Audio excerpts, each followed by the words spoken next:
इय्याक नअबुदु व इय्याक नस्तईन। प्लीज यार मेरे भी वीडियो में सब्सक्राइब कीजिए प्लीज भाई, मैं भाई समझ के बोल रहा हूँ दोस्तों।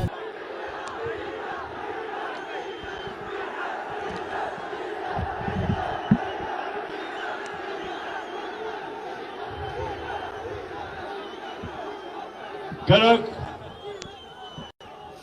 4 साल पहले मैंने यही जलसा किया, और जब मैंने जलसा किया, मैंने जब कनक के नौजवानों का जज्बा और जुनून देखा तो मुझे पूरा एतमाद था कि हमारा जो ये नौजवान शायद खटक के इलेक्शन जीत जाएगा। कनक, आज मैं आपके पास एक बड़ी वजह से आया हूं। ना करो ये। एक वजह से आया हूं कि हमारे मुल्क में एक बैरूनी साजिश के तहत पाकिस्तान के बड़े बड़े डाकुओं को हमारे ऊपर मुसल्लत किया गया है। और कनक, आप वो इलाका है, आप वो लोग हैं जो सबसे ज्यादा ला इलाहा इल्लल्लाह का मतलब समझते हो कि ये दावा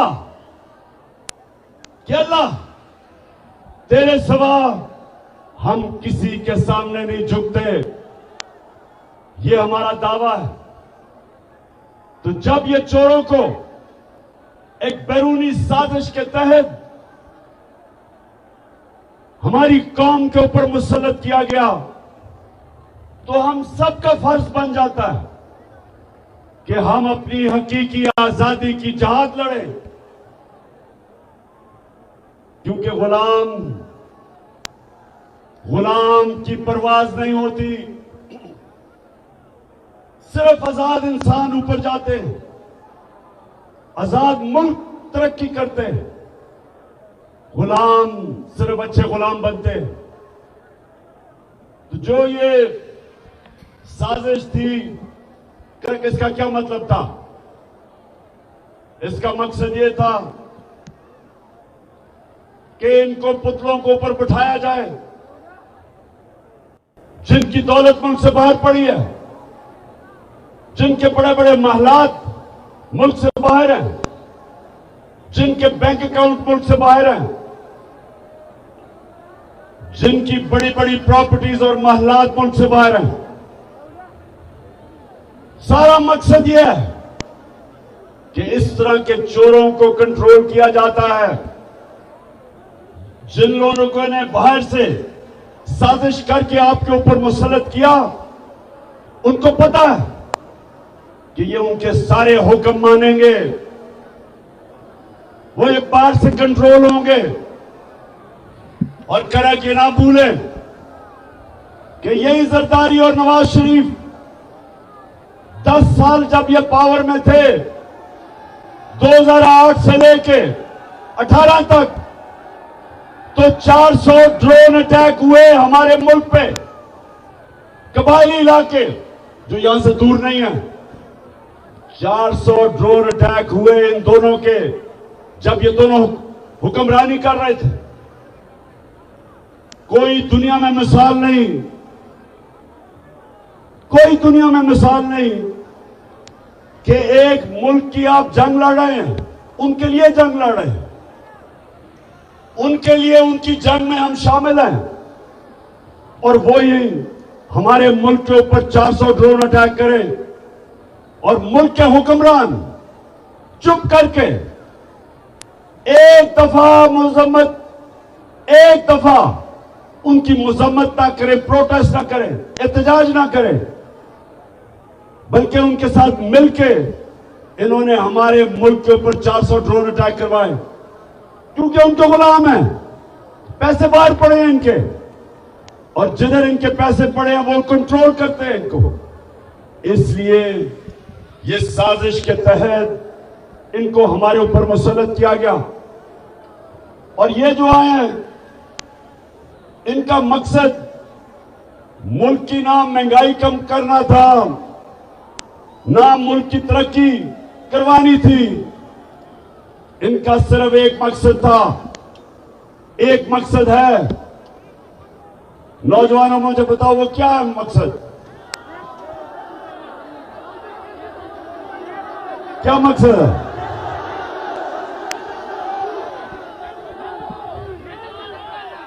एक मकसद है कि जो इन्होंने पिछले 10 साल मुल्क को लूटा, अब वो चोरी जो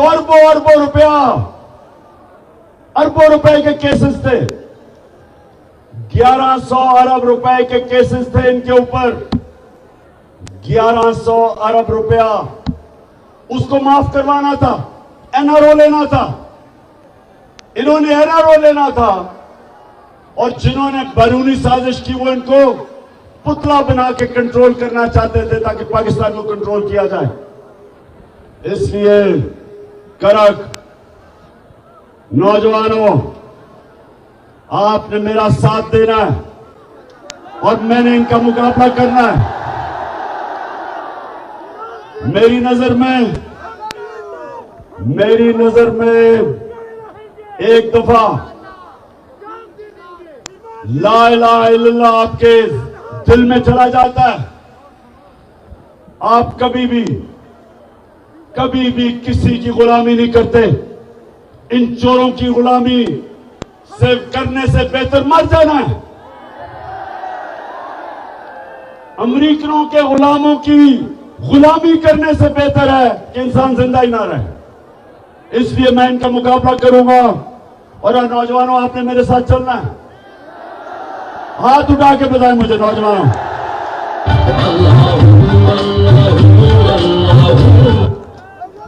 अच्छा, साउंड सिस्टम, हेलो।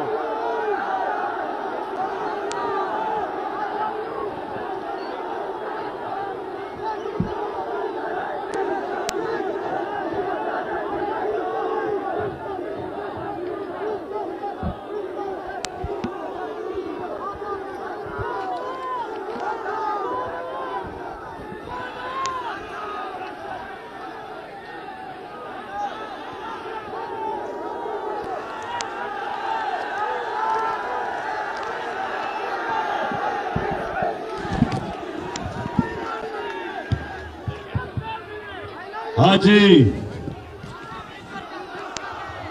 बड़े मौके पे साउंड गया। नीचे आ जाओ, नीचे आ जाओ, गिर जाओगे। अच्छा सुनो, करक।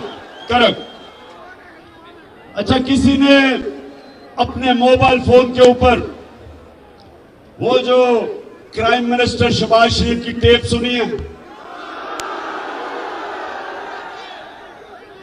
अब ये जरा मैं अपनी कौम को बताना चाहता हूं कि मेरा मौला अल्लाह सच का खुदा है, अल हक है। उसका वादा है कि थोड़ी देर के बाद थोड़ा सब्र करना पड़ता है, लेकिन सच हमेशा सामने आता है। अब वो क्या चीज उसमें टेप में आई? इसमें 3 चीजें खास तौर पे सामने आई। पहली चीज कि मरियम का दामाद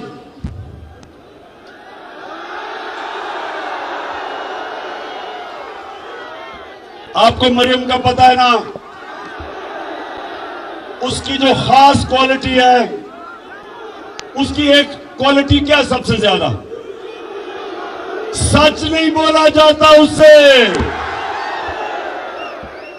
लंदन तो छोड़ो, पाकिस्तान में भी बेचारी की कोई प्रॉपर्टी नहीं है। अब वो अपने दामाद के लिए, ये जरा गौर से सुने करक, अपने दामाद के लिए हिंदुस्तान से पावर प्लांट की मशीनरी पाकिस्तान इंपोर्ट करवा रही थी, आधी आ गई है और आधी सिफारिश कर रही है कि वो आधी मशीन भी मेरे दामाद के पास ले आओ, क्योंकि उसके पास भी लंदन तो छोड़ो, पाकिस्तान में भी बेचारे के पास कोई प्रॉपर्टी नहीं है। तो इससे दो चीजें सामने आती हैं, एक कि नाजायज काम कर रही है, आते साथ ही इक्तदार के जरिए जात को फायदा करवाना, इसको करप्शन कहते हैं। नौजवानों, जब भी कोई भी इक्तदार में बैठ के अपने जात को फायदा करवाता है, इसको करप्शन कहते हैं। आप इक्तदार में आके अपनी जात को फायदा नहीं करवा सकते, आप अवाम का फायदा करवाते हैं, अपना नहीं करवाते। तो सबसे पहले तो अपने दामाद का फायदा करवाने के लिए हिंदुस्तान से मशीनरी इंपोर्ट कर रही है। इससे ज्यादा बड़ी चीज कि हमने हिंदुस्तान से तजारत बंद क्यों की थी, मेरी हुकूमत ने की थी। क्यों की थी? क्योंकि हिंदुस्तान ने इंटरनेशनल कानून तोड़ा, यूनाइटेड नेशन सिक्योरिटी काउंसिल की रेजोल्यूशन के खिलाफ जाते हुए कश्मीरियों का जो स्पेशल स्टेटस था, स्टेटहुड, 5 अगस्त 2019 को उन्होंने वो खत्म कर दिया। उन्होंने कश्मीरियों का जो हक था कि वो अपनी जिंदगी का फैसला करें, रेफरेंडम या प्लेबिसाइट के जरिए, ये यूनाइटेड नेशंस सिक्योरिटी काउंसिल ने कश्मीर के लोगों को हक दिया था। ये इंटरनेशनल कम्युनिटी ने कश्मीर के लोगों को हक दिया था कि वो फैसला करें कि वो हिंदुस्तान के साथ रहना चाहते हैं या पाकिस्तान के साथ। तो 2019 5 अगस्त को हिंदुस्तान ने यूनाइटेड नेशंस की सिक्योरिटी काउंसिल की रेजोल्यूशन की खिलाफ वर्जी की और उनका स्टेटहुड ले लिया। तब हमने तजारत बंद की, इसलिए हमने बंद की। अब ये हुकूमत, इंपोर्टेड हुकूमत, अब ये आके कोशिश कर रही है वो तजारत खोलने की, और अभी खुली नहीं है। लेकिन मरियम का दामाद गैर कानूनी तौर पे मशीन हिंदुस्तान से ले रहा है। तो सबसे पहले तो ये समझ जाओ, मेरे पाकिस्तानियों से समझ जाओ कि इनके लिए इनका खुदा सिर्फ पैसा है, ये ला इलाहा इल्लल्लाह नहीं है। इनके लिए पैसा खुदा है। पैसे के लिए कश्मीरियों का भी उनकी कुर्बानियों को ये नजरअंदाज कर सकते हैं। उनकी लाख कश्मीरी शहीद हो चुके पिछले 30 साल में, लेकिन इनको नहीं परवाह, क्योंकि इनको सिर्फ पैसा नजर आता है। दूसरी चीज वाज़ेह हो जाए कि इक्तदार में सिर्फ पैसा बनाने आते हैं।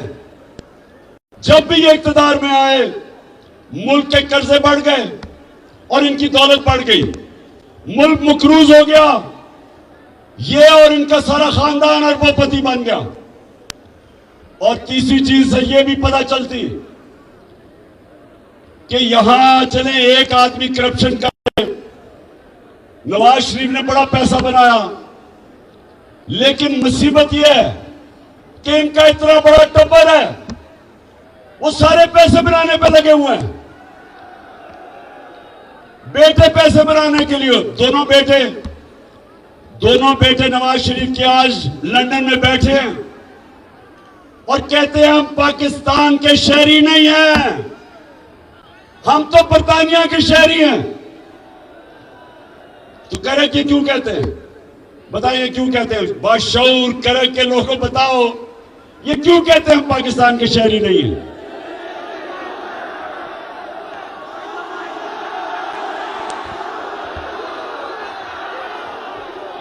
ये इसलिए कहते हैं, करा के इसलिए कहते हैं कि अगर ये कहें पाकिस्तान के शहरी हैं तो इनको बताना पड़ेगा कि अरबों रुपए के घरों में रहते हैं ये। मैं लंदन सबसे बेहतर जानता हूं। जिस इलाके में इनके घर हैं वो सारे लंदन का सबसे महंगा इलाका है, और लंदन यूरोप का सबसे महंगा शहर है। ये उस इलाके में रहते हैं जिधर बर्तानिया का प्राइम मिनिस्टर भी नहीं रह सकता। ये चोरी का आपका पैसा, इस मुल्क से पैसा चोरी करके वहां रह रहे हैं। और जब इनसे पूछोगे जी ये हसन शरीफ, ये जो हसन शरीफ है, ये आता हूं अभी मैं डीजल के ऊपर भी, पहले इसकी बात कर लूं। हसन शरीफ लंदन के जिस घर में रहता है उसकी कीमत 10 अरब रुपया है। 10 अरब रुपया। जब इससे पूछो कि जी ये किधर से आपके पास पैसा आया, तो कहता मैं तो जवाब दे नहीं हूं क्योंकि मैं तो पाकिस्तान का शहरी नहीं हूं। तो इसहाक डार ने भी बच्चे बाहर भेजे हुए हैं, शहबाज शरीफ के भी दोनों बेटे बाहर भाग गए, बड़े बड़े महलों में रह रहे हैं। तो समझ जाएं कि ये जो सारे मिलके, ये जो सारा टब्बर है, सारे पैसे बना रहे हैं। और जब ये इख्तिदार में आते हैं इनका मकसद सिर्फ पैसे बनाना है, जो कि ये जो टेप लीक हुई है इससे आवाज़ें हो गया कि अभी दामाद साहब ने भी पैसे बनाने हैं। मरियम को बहुत तकलीफ है कि मेरे दामाद को पैसे बनाने दो, उसको मुश्किलों में ना डालो, क्योंकि मरियम के पास तो बेचारी लंदन तो छोड़ो पाकिस्तान में भी कोई प्रॉपर्टी नहीं है। तो करेक्ट सुनो जरा, मैं ये क्यों आपको कह रहा हूं। सारी दुनिया में मैं फिरा हूं, अमीर और गरीब मुल्कों में क्या फर्क है? सबसे बड़ा फर्क यह है कि जो मुल्क अमीर होता है वह कानून की हुक्मरानी होती है। मतलब ये कि ताकतवर और कमजोर के लिए कानून होता है, और जो गरीब मुल्क है जिधर गुर्बत है उधर ताकतवर जब डाका मारे तो उसको एनआरओ मिल जाता है, और जो बेचारा सिर्फ कमजोर चोर जेलों में डालता है। मैंने जब जनरल मुशर्रफ के दौर में जेल में टाइम गुजारा आजाद अदलिया के लिए, तो पाकिस्तानियों ये याद रखो वहां कोई अमीर डाकू नहीं मुझे नजर आया, सिर्फ गरीब लोग नजर आए। लेकिन जब मैं पाकिस्तान की नेशनल असेंबली में गया बड़े बड़े डाकू नजर आए वहां। हमारा मुल्क का सबसे बड़ा मसला क्या है कि हम बड़े डाकुओं को नहीं पकड़ सकते। और कड़क मेरे नबी सल्लल्लाहु अलैहि वसल्लम ने कहा था, कड़क के गौर से सुनो, दुनिया का सबसे अजीम इंसान, लीडर, अल्लाह का आखिरी पैगंबर, उसने तब 1500 साल पहले कहा था कि तुम्हारे से पहले बड़ी कौमें तबाह हुई जिधर कमजोर के लिए, वो अगर कमजोर चोरी करे तो जेल में, लेकिन अगर बड़ा ताकतवर आदमी डाका मारे तो वो माशरा उसको पकड़ता नहीं था। यही हो रहा है हमारे साथ।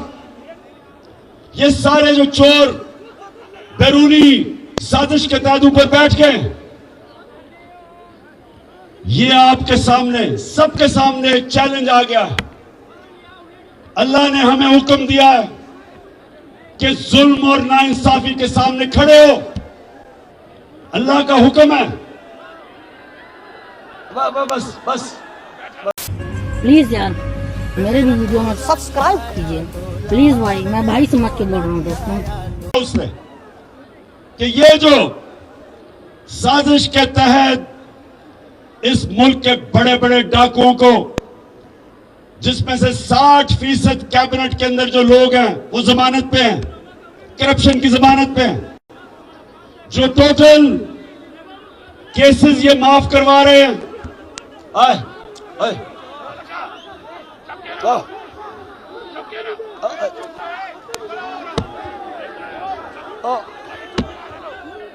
बस बस बस बस बस बस सुने सुने सुने करक छोड़ दें आप इसको। बड़ी पता नहीं फिर कब मेरी मुलाकात होती है आपसे।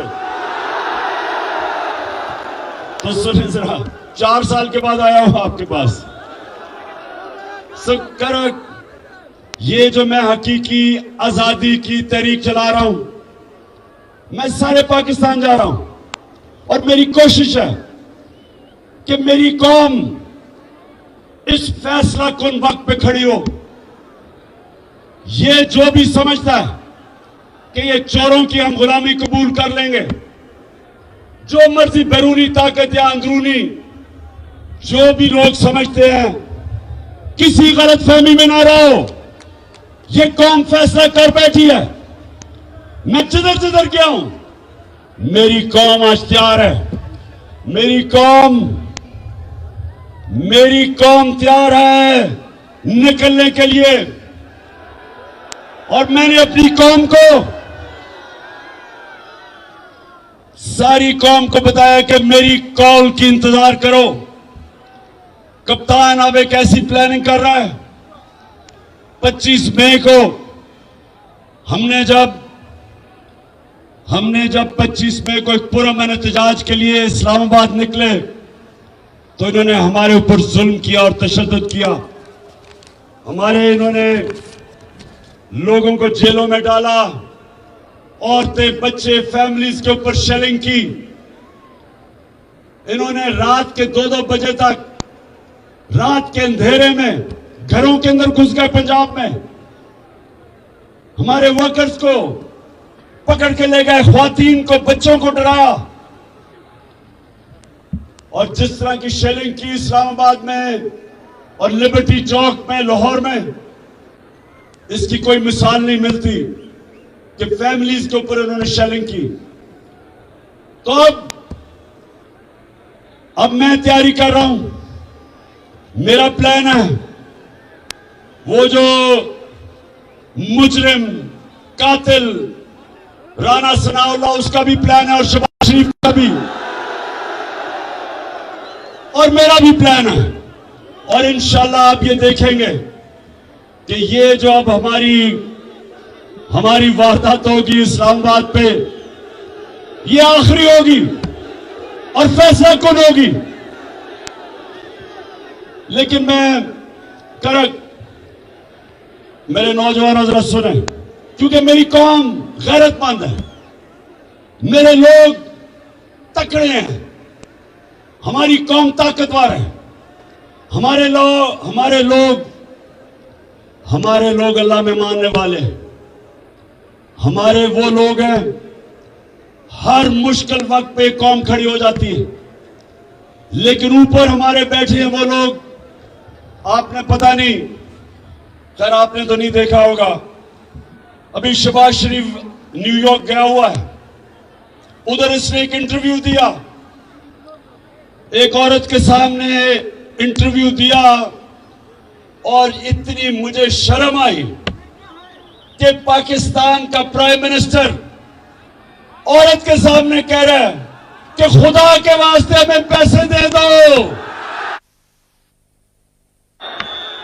कि पाकिस्तान तबाह हो जाएगा अगर पैसे ना दिए। हम अपने कर्जों की किस्तें वापस नहीं कर सकेंगे। उसको कह रहा है औरत को। मैं देख रहा हूं वो भी घबराई हुई है कि ये क्या कह रहा है। मुल्क का प्राइम मिनिस्टर, वो तो एक टीवी एंकर थी, उसे कहता है कि आप दुनिया को पैगाम दे कि हमारा मुल्क तबाह हो गया और हम कर्जे नहीं वापस कर सकते। मैं इसलिए अपनी कौम के सामने आज ये भी कहना चाहता हूं कि देखें,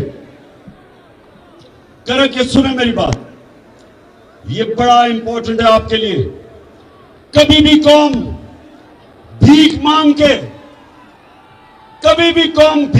के ऊपर नहीं आई। कभी भी कौम अपनी गैरत मिट्टी में मिला के ऊपर नहीं आई। कभी भी कोई कौम जिसके अंदर कौमी गैरत नहीं होती, कभी वो ऊपर नहीं आती।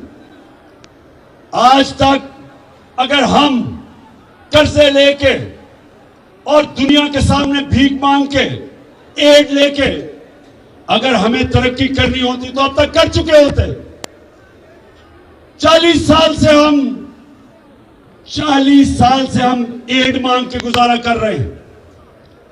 जब अफगान जहाद हुई तो जब पाकिस्तान ने उनकी मदद की या पाकिस्तान ने कहा कि हम जहाद में शिरकत करते हैं, तो ये याद रखें कि हमारे तब सरबराह ने पैसे मांगे कि हमें पैसे कितना में दोगे। जब 9/11 के बाद हम अमेरिका की जंग में शामिल हुए, फिर हमें सबसे ज्यादा यह था कि हमें कितनी इमदाद मिलेगी।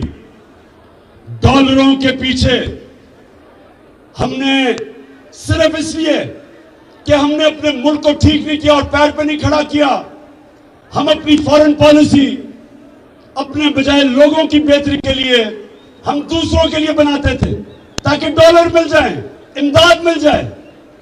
और अगर इसी पॉलिसी के तहत अगर मुल्क में खड़ा होना था तो अब तक खड़ा हो जाता। लेकिन बदकिस्मती कि आज पाकिस्तान का वजीर आजम अमेरिका में जाके हर जगह पैसे मांग रहा है कि जी खुदा के वास्ते पैसा दे दो। वो है वो वाला कि मैं भीख मांगने नहीं आया। मैं सऊदी अरब से होके आया हूँ, मैं यूएई के होके, अभी मैं तुर्की होके आया हूँ। और मैंने उन भाइयों को कहा कि आप हमारे बड़े अजीम भाई हैं, हमेशा आपने हमारी मदद की। और मैंने यही कहा जब मैं आया हूं तो आप समझने की शायद मांगने आया, मैं नहीं आया, लेकिन मजबूरी है। हमारा जिस तरह माजी में 75 साल में आपने हमारा हाथ बटाया है, कुछ ऐसा आप हाथ बटाने का मैं वादा करता हूं कि इंशाअल्लाह हम पूरी कौम हम मिलकर दिन रात मेहनत करेंगे, पसीना गड़ाएंगे, अपने पांव पे खड़े।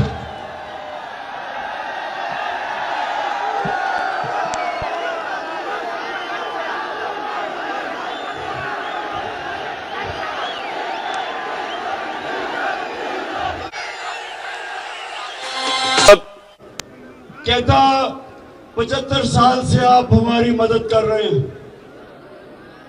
मैं मांगने नहीं आया लेकिन मजबूरी है। आप इधर से निकल जाएं, कोई भी आपको मांगने वाला मिलेगा वो सारे कहेंगे कि जी मैं बड़ी मजबूरी है घर में इसलिए मैं मांगने आया हूं। तो मेरे घर के नौजवानों, मैं सिर्फ आपके लिए नौजवानों के लिए खास तौर पे कि देखिए कौम कैसे खड़ी होती है। खुददारी से कौम फैसला करती है कि हमने अपने जोर पे हम अपनी दौलत में इजाफा करेंगे और मुश्किल वक्त में खर्चे कम करेंगे। जिस तरह एक घर होता है, एक घर में मुश्किल वक्त आ जाता है, घर पे कर्जे चढ़ जाते हैं, तो वो घर क्या करता है, सारे घर के अफराद मेहनत करते हैं, मजदूरी करते हैं, सब पैसा इकट्ठा करते हैं, खर्चे कम करते हैं और फिर अपनी आमदनी बढ़ा के अपने पैर पे खड़े हो जाते हैं। लेकिन अगर एक घर के लोग बार बार जाके लोगों के सामने भीख मांगते रहें और अपने पैर पे ना खड़े हो, वो अपनी इज्जत भी गवा देते हैं, अपनी आजादी भी गवा देते हैं और अपनी गैरत भी गवा देते हैं। इसलिए जो पाकिस्तान हम चाहते हैं, यहां से तो कोई लौटा नहीं हुआ यहां। अच्छा, कौन लौटा हुआ था पख्तूनख्वा से?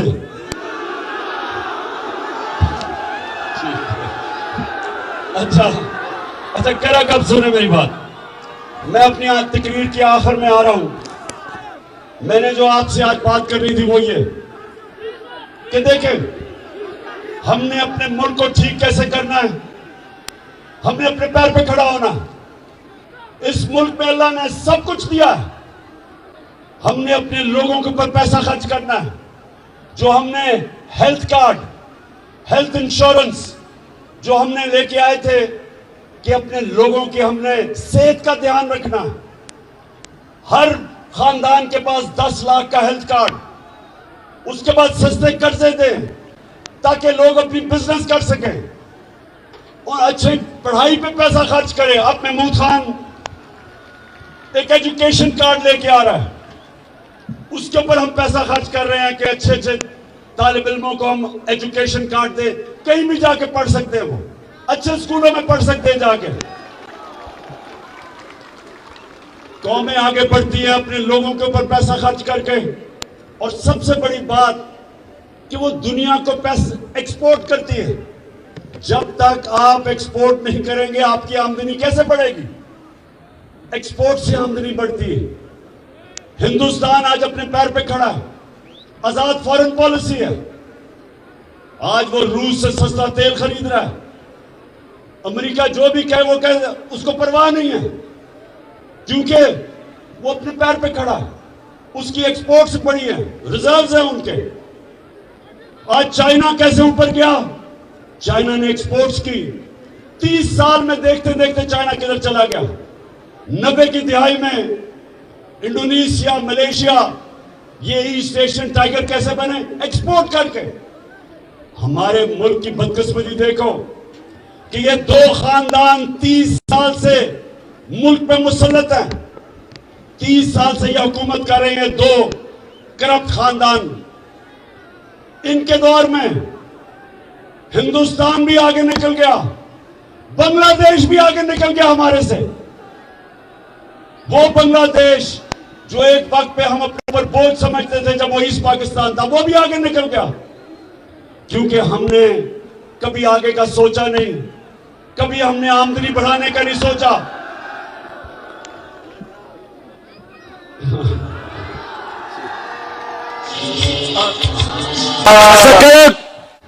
अच्छा करक, आप एक मुझे बताओ, आप वो काम पे टांगने वाली बिलावल को जानते हो? अभी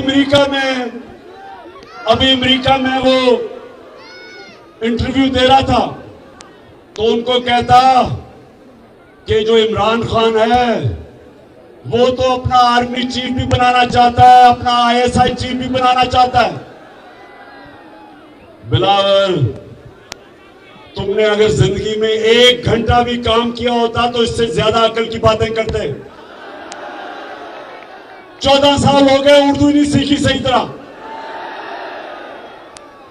बिलावल, इमरान खान को ना अपना आर्मी चीफ चाहिए, ना ISI चीफ चाहिए, ना अपना चीफ जस्टिस चाहिए, ना नैब का हेड चाहिए, ना अपना IG चाहिए। इमरान खान को मेरिट पे ये लोग चाहिए, मेरिट चाहिए। लेकिन तुम्हारा प्रॉब्लम क्या? बिलावल, जो तुम्हारा बाप जरदारी, उसको मेरिट के मतलब ही नहीं पता। अगर उसको मेरिट का मतलब पता होता तो आज तुम्हारी जगह इत्तेजाज आसन को लगाया होता, जो एक मंझा हुआ सियासतदान है, पढ़ा लिखा पॉलिटिशियन। उसका और तुम्हारा क्या मुकाबला था? और अगर मेरिट होता तो तुम्हारा सारा टब्बर आज इक्तदार में ना होता, और अगर मेरिट होता तो ये शरीफ खानदान का इतना बड़ा टब्बर सारे इक्तदार में, सारे, अच्छा रिश्तेदार भी, वो भी इक्तदार में, इसहाक डार वो भी रिश्तेदार बन गया। अब ये भी रिश्तेदार है, मरियम का दामाद, जिसके लिए ये हिंदुस्तान से मशीनरी बुलाई जा रही है गैर कानूनी तौर पे। और दूसरी चीज, और मरियम क्या कहती कि ग्रिड स्टेशन बता दो मेरे वो दामाद की हाउसिंग सोसाइटी में। ग्रिड स्टेशन करक, ग्रिड स्टेशन का मतलब हर हाउसिंग सोसाइटी को अपना ग्रिड स्टेशन बनाना पड़ता है। ये कह रही है कि सरकारी तौर पे बना दो। सरकारी तौर का मतलब कि आपके टैक्स के पैसे से बना दो। और एक ग्रिड स्टेशन मैं तो नहीं जानता, कम से कम 70-80 करोड़ का तो आता होगा। 70-80 करोड़ का फायदा करवा दो मेरे दामाद को। आपके पैसे से। तो इन दो खानदानों को तो मेरिट का मतलब ही नहीं पता। मेरिट आज तक 10 साल पाकिस्तान का कप्तान रहा हूं, किसी टीम से पूछो कि मेरिट के ऊपर सिलेक्शन इमरान खान करता था या नहीं। शौकत खाना में पूछो, इंटरनेशनल स्टैंडर्ड का अस्पताल है, क्या मेरे कोई रिश्तेदार है वहां? नमल यूनिवर्सिटी देखो, मेरिट पे चलती है। आज तक कोई इदारा दुनिया में मेरिट के अलावा नहीं कामयाब होता। और ये दो खानदान, इनको मेरिट का मतलब नहीं पता। और इंशाअल्लाह हम सारे मिलकर इस मुल्क पे इलेक्शन की तरफ जाएंगे और इन इलेक्शन के बाद हमेशा के लिए ये जो दो माफिया, जरदारी माफिया और शरीफ माफिया, इंशाअल्लाह हमेशा के लिए इनको पाकिस्तान की पॉलिटिक्स से इलेक्शन के बाद शिकस्त देंगे, इलेक्शन से शिकस्त देंगे। अच्छा, अब मुझे नौजवानों,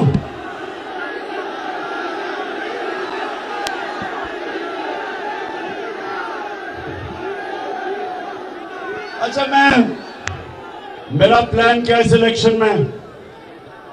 मुझे 3 विकेटें नजर आ रही हैं, 3। एक है बड़ी मुल्क की बीमारी जरदारी, एक है चेरी ब्लॉसम शहबाज शरीफ, क्योंकि शहबाज शरीफ की खासियत पता क्या है? वो जब बूट देखता है वो पॉलिश करना शुरू कर देता है।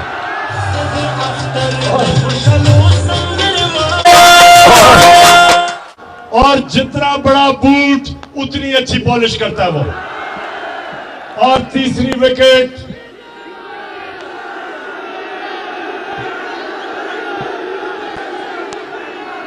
बड़ी देर से मैं देख रहा हूं इस तीसरी विकेट की तरफ भी, और ये बीच वाली विकेट है। और इंशाअल्लाह इसके लिए वो जो मैंने इन स्विंगिंग यॉर्कर तैयार किया हुआ है, देर करके स्विंग करेगा लेकिन बीच वाली विकेट इंशाल्लाह लेके जाएगा। अब फजल रहमान ने किया क्या? आते साथ ही अपने बेटे को उस मिनिस्ट्री पे बिठाया है, NHA पे, जिधर सबसे ज्यादा पैसा बनता है। मैंने कहा फजल रहमान कम अज कम चलो कोई दीनी काम ही करके चले जाओ।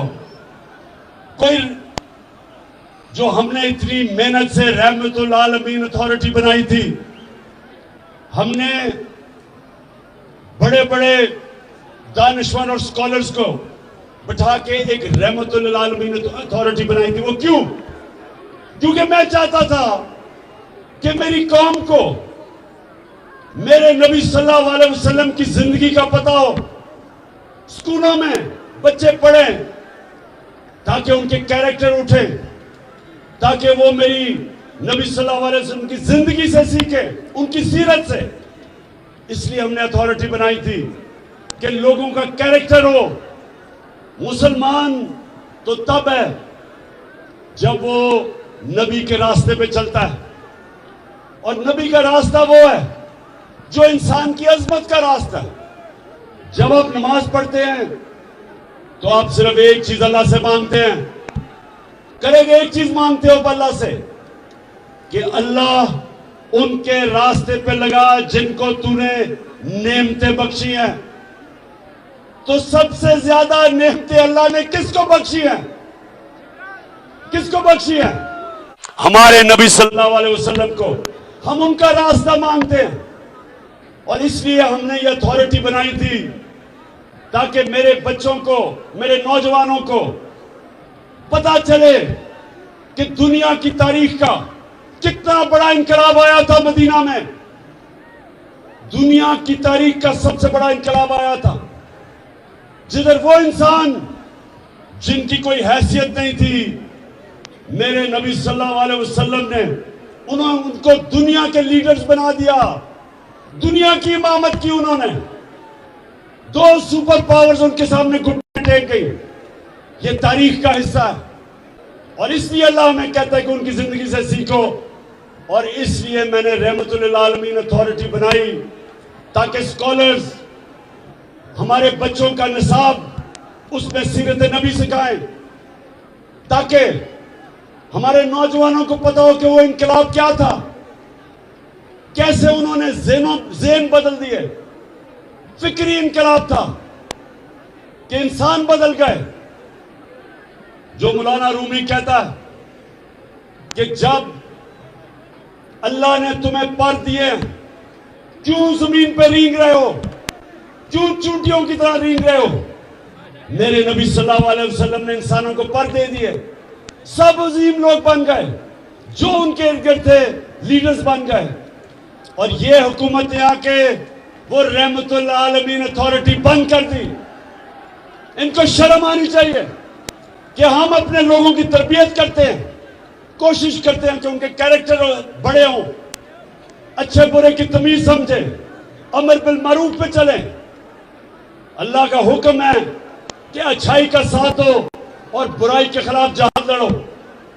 और इसलिए इंशाअल्लाह जब वापस आएंगे हम ये रहमतुल आलमीन अथॉरिटी को फिर से खड़ा करेंगे और अपने नौजवानों की तरबियत करेंगे ताकि मेरी कौम दुनिया की इमामत करे, दुनिया के लीडर्स बने।